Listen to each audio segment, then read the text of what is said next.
நாம் இங்கே சில உயிரினங்களை பெட்டாக வளர்க்குறது சகஜம். ஆனால் இங்கே ஒரு பொண்ணு ஆசையாக வளர்த்த ஒரு உயிரினம். அதனால் வந்த விளைவு வேறு மாதிரி இருக்குது. அந்த பொண்ணு ஒரு மலைப்பாம்பு குட்டியை வளர்த்து வந்தா. அந்த பெண்ணோட சேர்ந்து அந்த குட்டி பாம்பும் நல்லா பெருசாக வந்துருச்சு.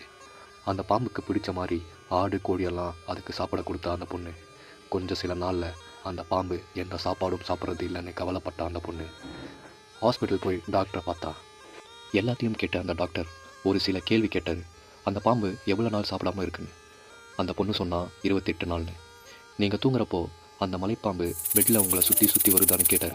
அதுக்கு அந்த பொண்ணு ஆமான்னு சொன்னான். டாக்டர் பயத்தோட ஒரு விஷயம் சொன்னார். உங்களை சாப்பிட தான் அது பெட்டை சுற்றுதுன்னு.